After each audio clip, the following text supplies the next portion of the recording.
நீ ஜெயிச்சிருவ, நீ தோக்க மாட்ட, ஆனா போராடுவ, ஆனா ஜெயிச்சிருவ. நீ இந்த யுத்தத்தை ஜெயித்து விடுவாய். இயேசுவை வச்சு எல்லா எதிர்ப்புகளையும் நீங்க தடுத்துட முடியும். ஏன்னா கர்த்தருடைய நாமம் பலத்த துருகம், நீதிமான் அதற்குள் ஓடி சுகமா இருப்பான்.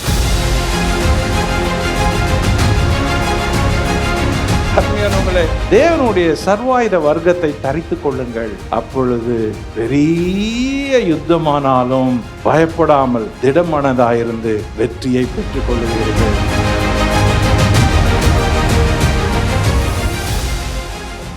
ஏழு ஆயுதங்கள் இயேசுவோடு கூட தொடங்குகிறது. நம்பர் 1, சத்தியம். இயேசு சொன்னாரு, நானே வழியும் சத்தியம். Jesus is your truth. நான் என் போராட்டத்தை ஜெயிப்பேன். Yes, you will win. You will win. Jesus is your truth. நீ ஜெயிச்சிருவ, ஜெயிச்சிருவ. நீ தோக்க மாட்ட, ஆனா போராடுவ, ஆனா ஜெயிச்சிருவ. Because Jesus is your truth. Number 2, Jesus is your righteousness. நீ சொல்ற பாரு, ஐயோ என் மனசு தாங்கவே இல்லை, என் இருதயம் தாங்கவே இல்லை. He's your breastplate. உன் இருதயம் எவ்வளவு தாங்கன்னு அவருக்கு தெரியும். அதனால இயேசு உன் நீதி ஆயிட்டாரு. அவர் தான் உன் மார்க்க அவசம். அவர் தடுத்துருவாரு. இதுக்கு மேல நீ தாங்க மாட்டேன்னு தெரியும். இதுக்கு மேல உனக்கு கஷ்டம், துக்கம், தொண்டையை அடைக்கலாம், அழலாம், ஆனா உன் இருதயம் இவ்வளவுதான் தாங்கன்னு தெரியுமா? Is your breastplate. நீதியின் மார்க்க அவசமா இருக்கிறாரு. ஆகையினால் நீ இந்த யுத்தத்தை ஜெயித்து விடுவாய். ஹல்லேலூயா. இந்த யுத்தத்தை ஜெயிச்சிருவ. கரங்களை உயர்த்தி சொல்லுங்க, ஆண்டவரே நான் இனி கவலைப்பட மாட்டேன். நீதியின் மார்க்கவசம் இயேசுவாகிய நீர் இருக்கிறீரே, நீர் எனக்கா யுத்தம் பண்ணுவீர். உமக்கு நன்றி ஆண்டவரே. Number 3, Jesus is the gospel of peace. எபேசியர் 2:14 சொல்லுது, அவர்தான் நமக்கு சமாதானத்தின் சுவிசேஷத்தை கொடுத்தாருன்னு. ஆனால் பவுல் சொல்றாரு, சுவிசேஷத்தின் ஆயத்தத்திற்குரிய பாதரட்சைய தொடுத்து கொள்ளுங்க. He is your gospel. Jesus is your gospel. என்ன காஸ்பல்? அவர் எப்பவுமே உங்களை ரெடி பண்ணுவாரு. ஆயத்தம். ஏய் ரெடி மகனே, ரெடி ஆயிடு, போலாம், ரெடி மகனே, ready. This is not the final. Let's go. ஆயத்தப்படுத்துறவர் இயேசு. நீங்க சோர்ந்து போய் படுத்துட்டீங்க, ஆனா இயேசு இல்ல கவலைப்படாத. ஆயத்தம் என்ன? பாதரட்சியை தொடுத்துக்கொள். போக வேண்டியது தூரம் இருக்குது. எலியா படுத்து தூங்கினப்ப தூதன் வந்து எழுப்புனா, ஏய் சோர்ந்துட்டியா? இல்ல கிளம்பு, இன்னும் அவ்வளவு தூரம் போகணும்னு.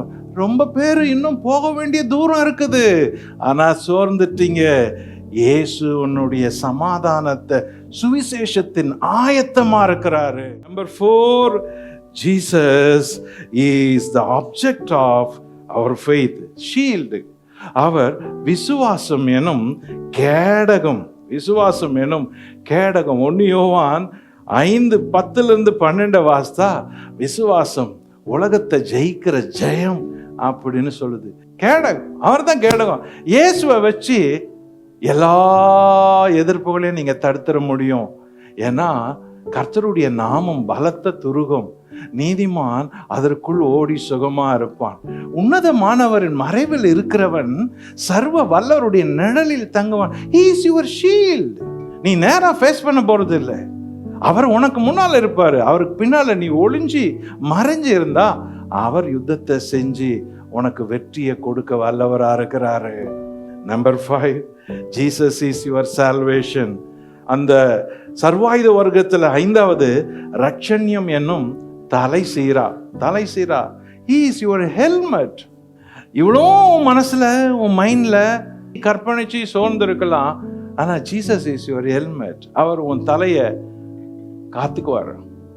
இது உன்னால லிமிட் இவ்வளவுதான், ஆனா இதுக்குள்ள அவர் செய்யற காரியம் பெருசா இருக்கும். நீ எண்ணி பார்க்க முடியாது. நீ வேண்டிக் கொள்ளுகிறதுக்கும் நினைக்கிறதற்கும் மிகவும் அதிகமா கிரியை செய்கிறவர். நீ என்ன நினைக்கிற? லிமிட்டட் தான். ஆனா அவர் இல்ல, ரொம்ப உன்னை நீ நினைக்கிறத விட அதிகமா நினைக்கிறவரா இருக்கிறாரு. Jesus is your helmet. Number 6, Jesus is the word of God. ஆவியின் பட்டயம், வேத வசனமாகிய ஆவியின் பட்டயம், sword. Jesus is the word of God, sword. இந்த சர்வாயுத வர்க்கத்துல 6வது ஆவியின் பட்டயம். ஆவியின் பட்டயம், இயேசு தேவனுடைய வார்த்தையா இருக்கிறார். இயேசு பட்டயம் போல வார்த்தைகளை கொண்டவரா இருக்கிறார். அவர் இருபுறமும் கருக்குள்ள பட்டயத்தை வைத்திருக்கிறார். வெளிப்படுத்தின விசேஷம் சொல்லுது, அவர் பேசுறப்போ அக்கினி புறப்படுகிறது. அப்படிப்பட்ட ஆவியின் பட்டயத்தை கொண்டவரா இருக்கிறார். இயேசு உனக்காக பேசுகிற இயேசுவா இருப்பார். ஆகவே அவர்தான் உன்னுடைய சர்வாயுத வர்க்கம். Number 7, he is our prayer victory. 7ஆம் குறிப்பு சொல்லுது, ஆவியில ஜெபம் பண்ணுங்க, வேண்டுதல் பண்ணுங்க, மன உறுதியா இருங்க, திடமனதாருங்க, விழித்திருங்க, ஜெபம் பண்ணுங்க. in the name of Jesus you pray என்றது சொல்லுது. இயேசுவின் நாமத்துல ஜெபம் பண்ணு, பயப்படாத, ஜெயிச்சுட்ட, பயப்படாத, அந்த இயேசு உன் ஜெபத்தை கேட்பாரு அப்படின்னு சொல்லுது. அருமையானவங்களே, தேவனுடைய சர்வாயுத வர்க்கத்தை தரித்து கொள்ளுங்கள். அப்பொழுது பெரிய யுத்தமானாலும் பயப்படாமல் திடமனதாயிருந்து வெற்றியை பெற்றுக் கொள்ளுவீர்கள்.